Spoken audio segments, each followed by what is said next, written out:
Hi bazala bami, welcome to Mgosi noMagatsheni. I am uMagatsheni. Uphepha lethu namhlanje bazala bomsitho. It's about Uthando Nesithembu. Let's just review Uthando Nesithembu. So this is season 9, episode 1 of Uthando Nesithembu, guys. The first part baveza uMayeni nomyeni wakhe. So baveza the previous and things that we saw on Uthando Nesithembu Uncut, and baveza wonke amakhosikazi. So bavezile ukuthi uMama uMseleko noMacele, they are still happy, they are enjoying each other's company, and as uBaba uMseleko ashilo ukuthi uMacele is so happy that umyeni wakhe ubuyile and umyeni wakhe uhealthy. So guys, baveza our fave uMayeni, guys. So one thing about uMayeni noMusa Mseleko, I'll tell you one thing. This is one thing uMusa Mseleko angayinaki. uMayeni amthanda uMusa Mseleko. If you know umuntu othanda umuntu ulisika ukuthi uMayeni amthanda uMusa Mseleko, and for the fact ukuthi these people, they were together for more than 25 years, but uMayeni still have isikhwele ngoMusa Mseleko, it shows ukuthi this woman love uMusa Mseleko. That one I will tell you for free. uMayeni amthanda uMusa Mseleko, isikhwele sakhe. Namhlanje ke uMayeni, okay, babuzile, the producer asked uMayeni uBaba uMseleko ukuthi are they still together, ba right na? Kahle kahle bebabuza uMusa Mseleko wathula. uMayeni wamcela ngicela uphendule phela. And uMusa Mseleko seems like he understand uMayeni, he understand ingcondo kaMayeni, and they love each other. I don't know inkinga kaMayeni isikhwele singaka naye sekamdala kangaka ugogo wabo singa yini problem yakhe. Okay, asho ke uMusa Mseleko athule, he kept quiet. And mina Makathula, I thought mhlambe they are going through a lot because relationship yabo has been very shaky, guys. So maqeda wathi uMayeni wamcela, hayibo ngicela uphendule phela. Wathi uMusa ngiyezela, like uyawozela. Abona uthe masho kanjalo, I just saw ukuthi, you know, these people, they do love each other, just that uMayeni doesn't understand ukuthi uMusa indoda yesithembu. Akasi understand isithembu, unesikhwele.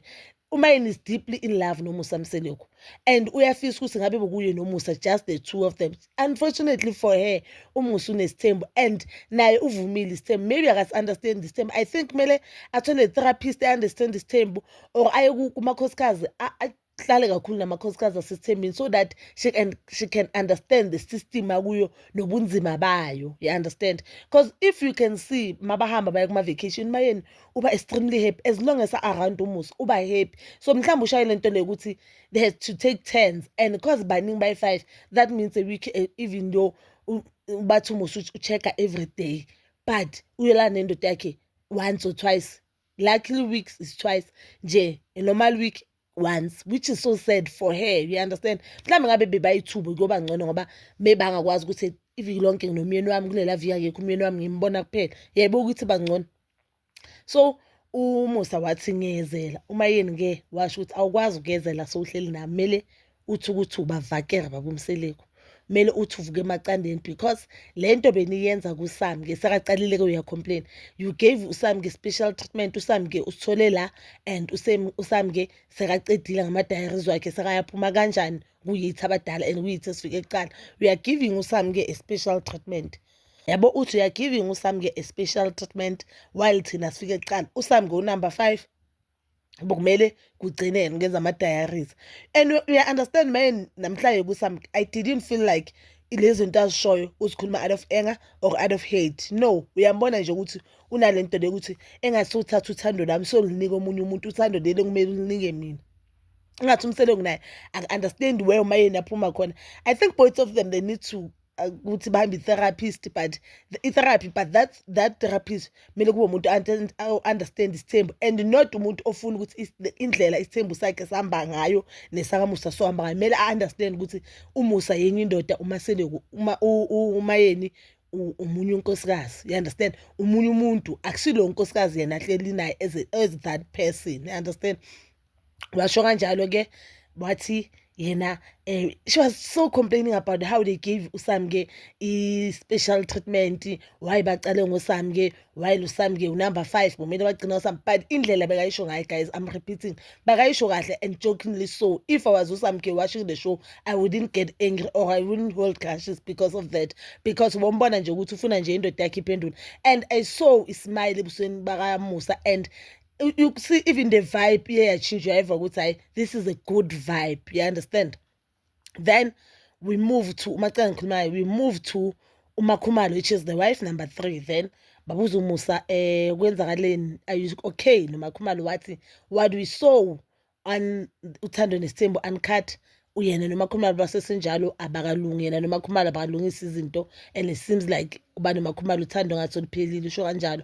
Makabukela uMakhumalo, makabukela indlela uMakhumalo amthanda ngayo, he doesn't believe ukuthi uMakhumalo usamthanda, ubone ngathi uthando luphelile kuye noMakhumalo. Uma uMakhumalo akasamthandi, but then he's a man who's willing to apologize, ucela uxolo, and to fix isithembu sakhe, because lesithembu masiwa lo muzi mawuphuka uye ozo-affecteka more than anyone. What I love about uMusa, uyazazi maka-wrong guys, uyazazi maka-wrong. Ingakho mina ngithi ngiyohlala ngimmela lo baba, ngoba iciniso yena unalo elincane.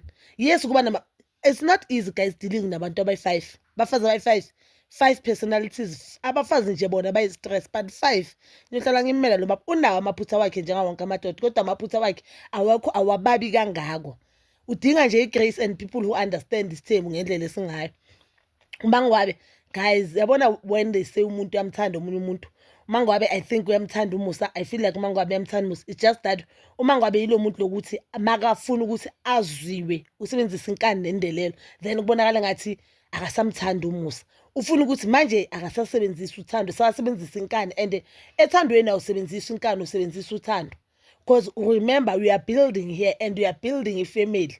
So if we are building, you need to use love more than anything. Because mawulwa ngothando, i-structure sakhona sabonakala, or umphumela wakhona iba mihle, because nalo muntu olwa naye uyakubona ukuthi uyalwa kodwa usalwa ngothando. That shows him as a husband ukuthi usamthanda. Ne-husband mayilwa ngothando iyakutshengisa. Bo njengoMusa, uMusa wenza ama-duties wakhe as a husband kuMangwabe. uMusa usazondla ingane zakhe, uMusa umthengela uMangwabe umuzi, whatever yenza kwamanye amakhosikazi usayenza kuMangwabe, to show uMangwabe ukuthi you are still my wife, I still love you, and I'll forever protect and provide for you. You understand? So uMangwabe mazoncintshwa uMusa amalungelo lakhe as a husband, uMusa vele kuzokhama across awusangithandi. But I'm happy today uMusa ushilo ukuthi uMangwabe uyangithanda. For the first time ngiyacala ukuzwa uMusa akhulumela uMangwabe, or akhuluma something very positive about uMangwabe. Ushilo uMangwabe uyangithanda, noMangwabe ushithana nomyeni wakhe, they are still together and basise right nje. Kuphusha yona lento ka-number 5, and I feel like into ka-number 5 mama ngahlala phansi bahlale kahle nje, bayi-digeste kahle, they'll be okay. And as much as it's so painful ukuthi abasekho eMzumbe, and it seems like umuzi waseMzumbe uzowa, but if bangathola umuntu ozekelela uklina nani eMzumbe, umuzi waseMzumbe uzokhula more than before. I'll tell you why, because now abasahlala egcine eli-1 bonke guys. Engathi nilwa nabantwana bomuntu senibadala, mhlawumbe umunye na 30, umunye na 30 something, umunye in 20s, nihlala endlini e-1 nizocabana, believe me, nizocabana because senibadala. Then cabanga ke manje amakhosikazi nishare indoda, uthi uhleli la indoda yakho ilele lapha next door, uthi nini uthi uyabheka abantwana base next door baphuma bagcoke ama-sneakers amasha, uvele ucabanga ukuthi or next door kungene igedla le-Esmek, uvele ucabanga ukuthi okay ulele lapha namhlanje lo mama sawavuka phethe Esmek, kusho ukuthi no uthengele ubaba. You understand? Yabona njengoba manje umuzi wakhe uzokhula more than before, yena he must just trust the process and athembe ukuthi uNkulunkulu nedlozi lakhe lobukhanyisela, because and namakhosikazi kumele bazi ukuthi as much as sebanemizi yabo, but umuzi omkhulu kusesewoloyo, anything or everything that will happen ngamselo kuyophumela lapha, nozoshona uyophumela lapha. Bahlala bazi ukuthi ikhaya elikhulu khona lapha. Fana nokuthi mhlawumbe ube nomuzi esentini, but wazi ukuthi mina kahle kahle uma ngingathula namhlanje mhlawumbe ngiyoye KZN, mangathiwa ngiyashada ngiyoshada eKZN, whatever yami ezoyenzeka ngiyoshada ngiyohlala la, kufana ukuthi ngichashile umchasho wami permanent. Mama ngayithatha kanjalo, everyone will be happy. And noma ngabe kuthiwani ngelinye ilanga bake bachamuke nabo bazodlala eMzumbe, noma even it's once, or even if abalala afike mina umuntu azovakasha ayihlalele mhlambe ahambe, just ukuthi naye emenini wakhe azokhuthala uMusa Msilo, azobona ukuthi noma ngabe basaphuma noma ngabe baphumile la ekhaya, kodwa they still believe ukuthi la kusesekuseba kwabo. Okay, then they went to uSamge vele usafika, they're still butterflies nayo ishilo, they're still butterfly, basaphethane kahle, bayathandana nomyeni yakhe ushilo ukuthi ayiSamge uyangithanda. Obvious, it's understandable, so uyi-1 and uSamge ufike kuliwa and uMusa engathi akasanayo energy engako yokuthi alwe back. So she's the only person who's getting isikhathi esiningi saka Musa Mseleku, because uMakhumalo uvezile ukuthi since indlu yathengwa uMusa engathi weza once uMusa akayi kaMakhumalo. And if you remember even kuThando Nesithembu uncut uma Ngwabi washo ukuthi uMusa Mseleku akezi kakhe, so I understand ukuthi isikhathi saka Makhumalo isikhathi samangwabe sekuyi extra time leyo uSamke ayitholayo yena.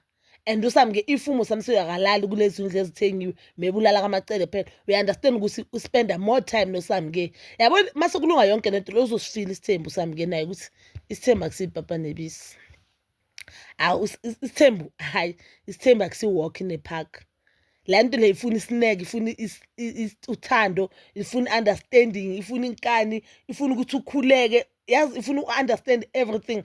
And kuko konke ifuna ukuthi ungabe umuntu othanda ukuthi uhlala uhleli nomyeni wakho ofisha I feel like uma yena ulo muntu loyo ufuna ukuthi yena ulo nkosikazi ufuna ukuthi mina indoda yakhe ihleli naye eduzane. You understand? So if uSamke akusuloyo muntu loyo isithembini uzoba right. uMacele maybe a lot of things doesn't affect because as long as sabona imina yakhe uthi yaphila right, financial sorted, akana stress uMacele. That is why yena no Musa Mseleku they are so happy. So ushilo ukuthi uSamke abantu Samke bamnandi man, bamnandi guys. Yo ba happy bantu Samke, uyababona nje ukuthi ba happy nendlela ababhekana ngayo, you could see ukuthi they are still in love. And emjoleni wabo uthando nje lihamba phambili. I'm happy for them. I don't want to lie. I'm happy for them. I have never been against the relationship. And up until today, I'm not against the relationship. I have never seen ububi baka Samke. I'm just giving the girl a chance. And if indoda ithanda uSamke, uSamke ayithanda back. So Samke bangangimelanga ngena just because ajabulisa imphefumulo yabanye abantu, ajabulisa abanye abantu abangene nabo bathola omunye umuntu, because the person ubukumela complain is uMacele is comfortable. So laba abanye bakhalana. So I understand mina uSamke. Ngisamnika ichance, ngizombonga mhla ngibona ukuthi hayi uburongo wakhe la. Urongo wakhe lapha ya. You understand? So for now angabona urongo wakhe ngaphandle ngokuthi uMusa ukhala ngokuthi ukhuluma English, but obviously 2000 ba expecting engane encane, umncane phela uSamke una 25 26, so mncane. So angabona uburongo baSamke, and ngifila ngathi uSamke uyamthanda uMusa. And I've never seen uSamke disrespecting uMusa kangako. No, I've never seen uSamke disrespect uMusa. I've never seen uSamke akhuluma kabi ngengane zakaMusa. Anginayo into engizothi uSamke uyabheda. I don't wanna lie. So I'm giving her a chance ukuthi mhlawumbe naye aziveze mase yenza into ngisengizothi uSamke ngifile ngathi mina akasumuntu right. But for now umuntu sharp usisamkele. Then guys, so today they were just focusing on that. Obviously uMakhumalo ukhulumile that lady engathi sister wakhe asho ukuthi uMusa akakaveli, and uMakhumalo confirmed ukuthi uzilungisela umuzi wakhe. Akashongo ukuthi indlu ithenga ubani, uthe since indlu yathenga uMusa ufika 1, but umuzi uzilungisela yena, uzirenovatele yena ngemali yakhe. Isigaca guys, uMakhumalo now is demanding ukuthi bonke abantwana bazovela kaMseleku benze iDNA. Just because manje ngathi uzoba inkinga indaba yabantwana, because even uMacele on the previous video ngikhulumile ngayo, uMacele is saying uMakhumalo uke wakhulela, uMakhumalo uke waba nengane engaseya kaMusa Mseleku, bebayibona lengane ipreg engasungane kaMusa Mseleku. So I guess that thing will be clarified on the show on next season, because nabe ngathi izinto bazibona njengathi sithuka sonke kanye kanye. Lapha khona uMakhumalo mhlawumbe umoya wakhe uhamba le i-high blood yakhe yokhuphuka nje. So uMakhumalo is demanding zonke ingane ukuthi ziyenze iDNA, or zonke ingane zizochamuka kaMusa Mseleku ziyenze iDNA. I'll tell you one thing for free guys, yabona ingane zakaMusa ne singazibheka zonke. Remember lengane zizalwa umama wanzalwa bebe 1. Ayikho ingane kaMusa esolisayo. Ayikho ingane kaMusa even e1 esolisayo. Lo akaSamke futhi umncane uWes. If she was saying that just to gudla uSamke, udlala ngesikhathi sakhe. Mhlambe lo uthiwa upreg uSamke manje, lo uzochamuka manje, uzozalwa manje. But lo khona no. Umntana kaMusa lo. Le mntana uSine. Mhlambe vele umntana ufana noSine kangaka ngoba umntana vele wayesenenkulumo zokuthi uyaphiwa. Uphikwa bobani? Abantu abangasuba baba. Mhlawumbe umuntu ufile zifo wayi mina ngapreganga wayi kuzoprega lo muntu. And ayikho into engidina njengomuntu ophika ingane omunye umuntu guys. Awusuba bomntana, baba umntana bathi umntana owakhe. So I feel like uMakhumalo kancane kancane uyaziveza as uMayeni has been saying ukuthi lo muntu when the cameras are off uba omunye umuntu, when the cameras are on uba omunye umuntu. ULachonco once said that, uMusa Msile on the previous season bekasho ukuthi lo muntu amakhamera mawakhanyi uba omunye umuntu and mawavaliwe uba omunye umuntu. Do I believe ukuthi uMakhumalo kwaba prank umntana ngasamusa? 80% yes, just because uMakhumalo, if you remember, banemacele, they were once best friends, and uMakhumalo makafika eMzumbe or makaloku ayinini yengane, obvious uMacele she was around, uye bakabona yonke into, and uMacele uye ejwayele lapha ngasemzumbe, mhlawumbe she knows. And now if uMakhulu kwaba nengane engaseyamusa or was umusa wamthola vele sezele, now it makes sense ukuthi why kibo uMakhumalo they worship umusa ngale ndlela abamoshipha ngayo. It makes sense, guys, because cabanga nje ingane yakho ipreke mhlawumbe ina 15, azange amshade leyo muntu or whatever the situation, or bayivuma or bayiphika whatever, then amakana 17 athola indoda inesithembu, iyamthanda, iyamnakekela, ayinankinga naye, imshade. Obvious abantu basemakhaya they believe ukuthi sakayenzele lengane ifavor. You understand? Saka silamulele because ingane le already beseyizele beyothathwa ubani. Uyamazi masozele uzawuthiwa uyoshada ubani, wena usibuya amendo, uthathwa njengomuntu oke wadivorce. And we know ukuthi mangabe sozele sobonakala engathi second nathi akusinto yokushadwa. And unfortunately emakhaya they still think like that abantu abaningi. So now it makes sense ukuthi even in the previous years why Makhumalo worshipped and agreed with everything Umusa ayishoyo. She felt like Umusa is the best thing that has ever happened in Pinunak. And at that time I think he was the best thing. You understand? Because Umusa, one thing about Yena, he's a loving man, guys. He's a loving man. Let's just be honest. He's a loving man. And you was who protect and our mom protect. Net DJ man so always on my file. I want to joke season. I am so happy and I feel like njalo masibukela lento sizoba nesigaca abazali bami. But mzala wami Zitho, please comment down below your thoughts and please don't forget to like, subscribe, share and hit that notification button. Nginithanda ukuya nokubuya.